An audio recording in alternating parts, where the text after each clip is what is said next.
Julian, thank you so much for joining me today. Of course, it's a pleasure. Thank you, Nancy. And this amazing movie, Ordinary Things, I stumbled upon it on YouTube, and it's like last I looked, it was up over 50,000 views. So Oh, many that's people, fantastic. yeah, it's so many people are watching this. It's such a great movie. But what was the most powerful aspect of your character's love for Christina, who played opposite of you, and Yeah, how did you bring that to life on the screen? we hit it off almost right away. And I think everybody in the cast, and I have spoken about this a lot ever since we've wrapped up. I don't think I can safely say that out of any project that I've been a part of, that was probably the closest that I've bonded with a cast and crew ever. And it happened so quickly too. So it was very easy, honestly. It was very easy to develop that camaraderie and playing that relationship dynamic on top of also, having that whole dynamic of, Tyler and Danny having been friends for their like best friends their whole life.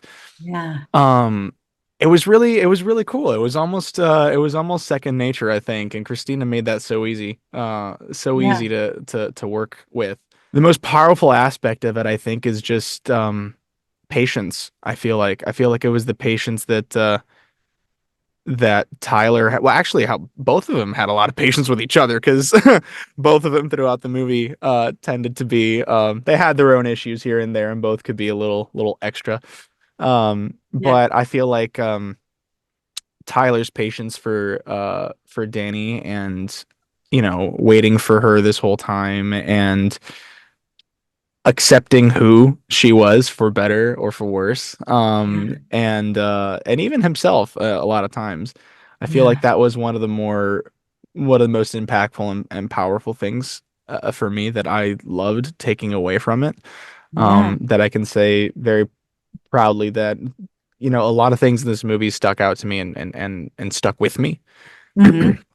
That was one of one among a lot of them, I Yeah. think. I love the whole starting point of the movie where, I'm gonna do the little spoiler alert because you will see it in the beginning Yes, that yes. her mother was dying. Hmm. And she, her mother's wish was that she'd see you two get married. But I mean, I don't want to talk a whole lot about it because I want everybody to watch it. But I was pleasantly surprised, audience, when I tell you right now that when I was watching this movie, I was thinking, okay, could it be another typical Hallmark movie where, he's running after her, she's avoiding, the whole thing. And it just wasn't like this. It was a friendship building trust. And nobody was putting icing on it. It was real Hmm. stuff. Like it was real. It was real. It was real. So, Hmm. how did, Christina build the on-screen chemistry to make your love feel so authentic?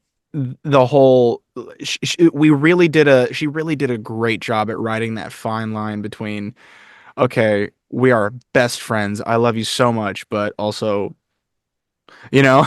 Yeah. So I feel like that was she held that line so beautifully throughout the movie that it really allowed me to have a lot of fun with it and play with it because, throughout the film Tyler is always flirting with her, right? That Tyler's always had a thing for her. He's always liked her. And it was really cool because it really did allow for that playful banter here and there where it's like, yeah, I'm joking, but really. Uh so she did a lot. I mean, it's really hard to whittle it down to one specific thing that she Yeah. did. She I will always praise Christina's performance and Christina herself as an actress. Just she's got this knack of really just being in the moment and just really just letting things happen and letting it come out.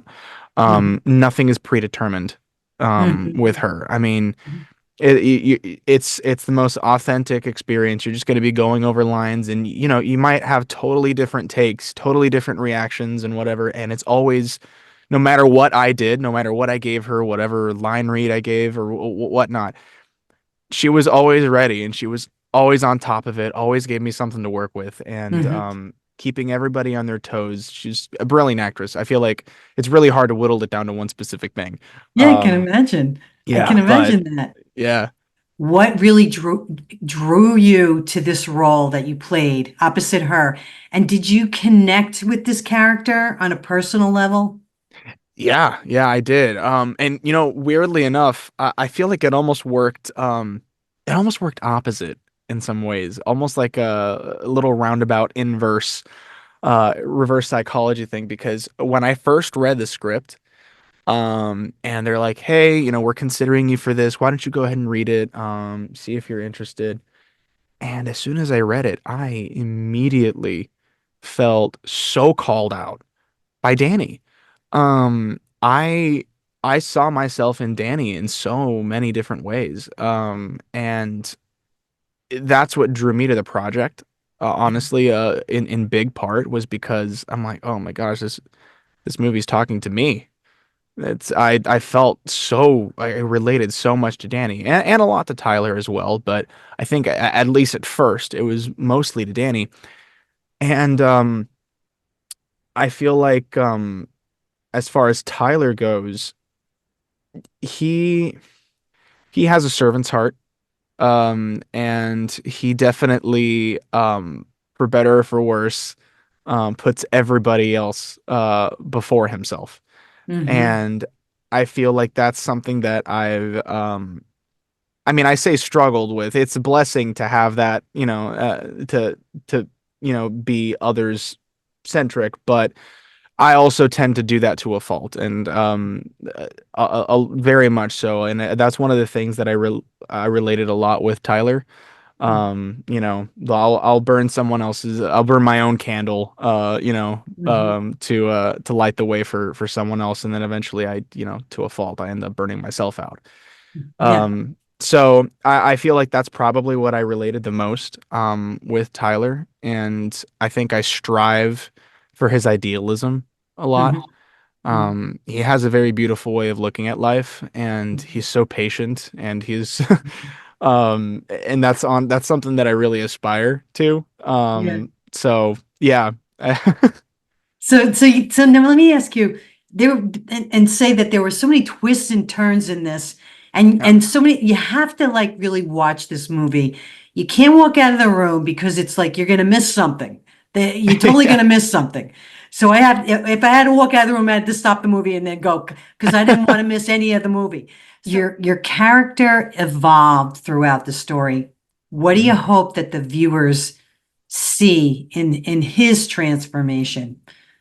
I hope that you viewers walk away with knowing your worth. I feel like that's probably one thing that, Tyler could have done better throughout his life, and especially in the film. Like I said, he always puts himself or puts others before himself to a fault. I mean, he will tear his life apart, Mm-hmm. for the people that he cares about, which is a beautiful thing.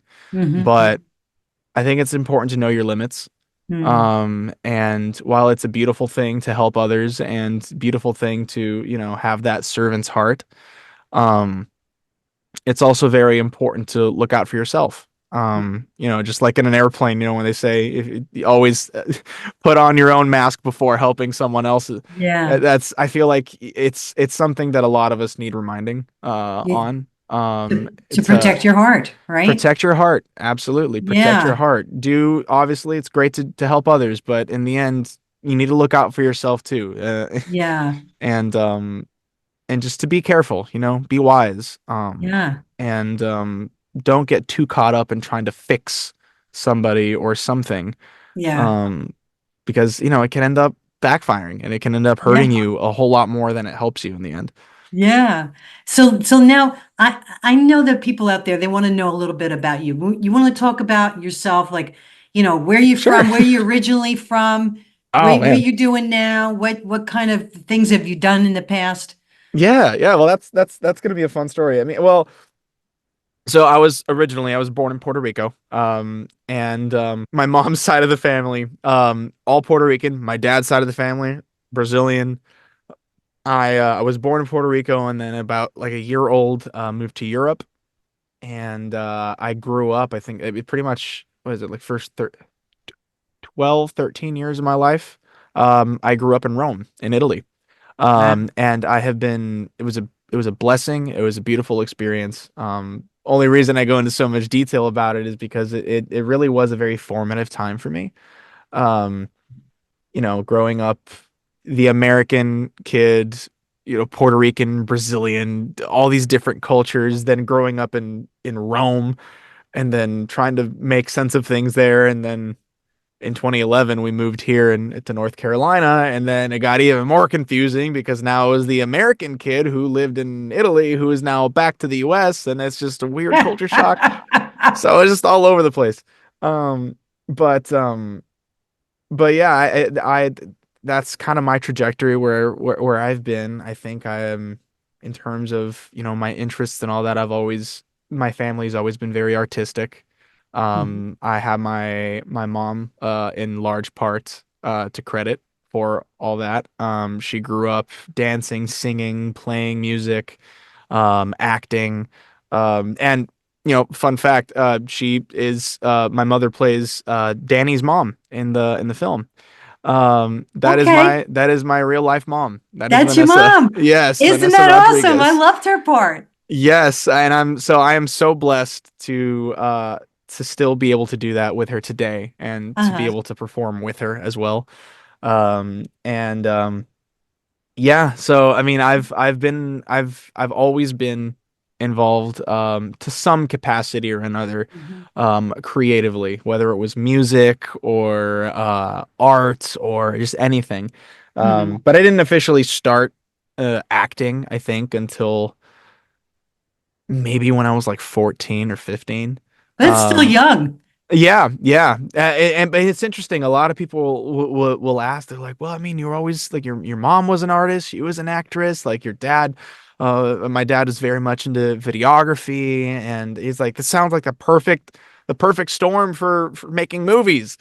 He's Yeah. like, "Why didn't you do it earlier?" I was like, "I didn't really care to do it earlier for some reason or another. I don't know. It's just like I don't want to do that. That's not cool."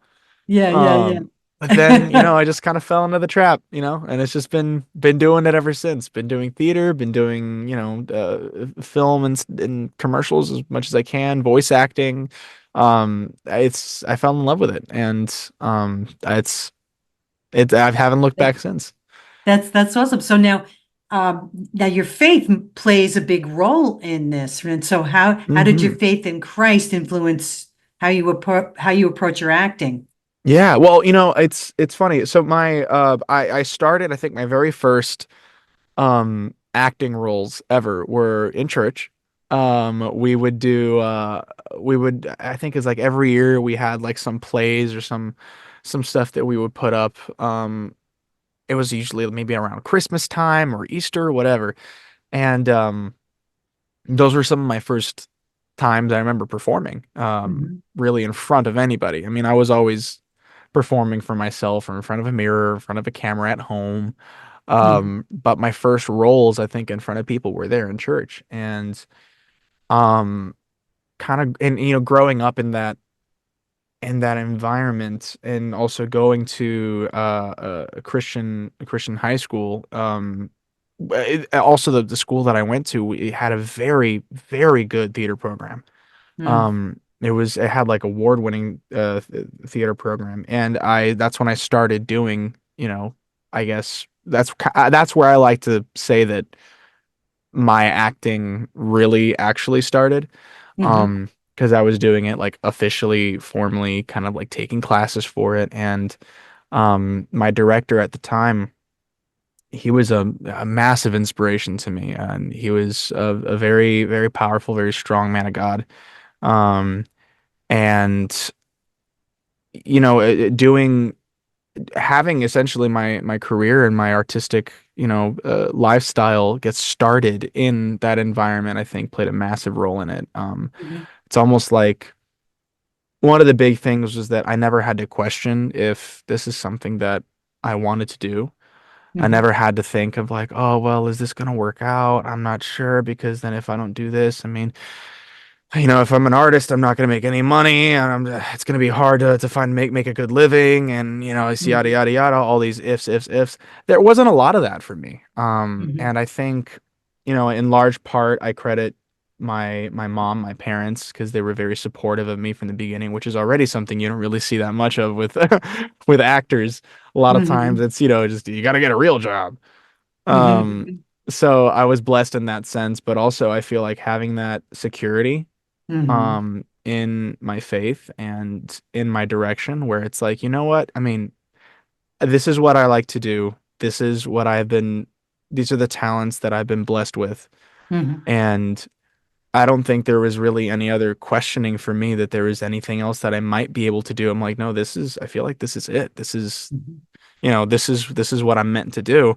Yeah. And if it doesn't work out, oh well, Yeah. we just That's, move on and try something else. I know I'll be okay.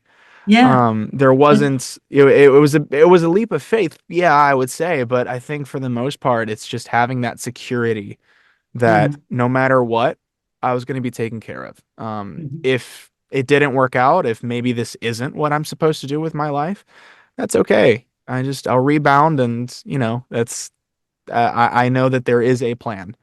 Yeah. Um, and I think that's probably that was the biggest effect that I had in my life, I feel like. Yeah.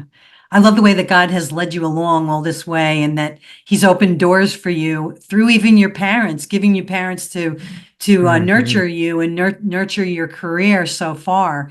And I love the role that you played in it. I love the way that you depended on God because this program really is so geared towards Christ. And many of the actors that come on do speak about their faith just like you. And so it's Hmm. good to hear you talking about it. So thank you for doing that. Of course. And so now anybody out there that's wants to know a little bit more about Julian, you can go on to IMDb, and what I'll do is I'll put the link on the bottom to his IMDb page. Is there any other place that they can get in touch with you? Are you on Yeah. social?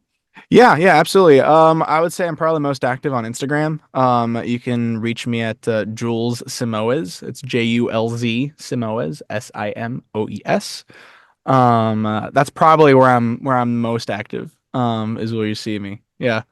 That's great. And I'm so happy to have you here today. And I'm so happy that you had the time to sit down with me and talk to me about this great movie. And I do hope everybody does go and see Ordinary Things. It's on YouTube. It's free. And support the movie. Give it a like. You can even make a comment there, and because I really do Yes. support the Christian actors, and it's so good. It's so good to see you, and thank you so much for coming. But what would you like to leave my audience with today?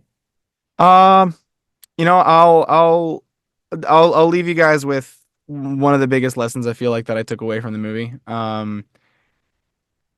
Just be grateful. Um, be grateful for where you're at. The grass is always greenest where you water it. And it's a beautiful thing to be ambitious. It's beautiful. It's amazing thing. It's necessary even, I will say, to have goals and to move and work towards them. But don't get blinded by it. Don't get too distracted in that, and just really learn to stop and smell the roses. Really appreciate where you're at because there's beauty in the ordinary all around you. And I can safely say that is I'll say this project changed my life. While working on it, I hope that hopefully it could do the same to you to some similar effect. Thanks for tuning in. If you enjoyed this interview, I'd love to hear your thoughts. Drop a comment below and don't forget to like and subscribe and share. For more Christ-centered conversations, visit thecallwithnancysabato.com. Until next time, let's give all glory and honor to King Jesus.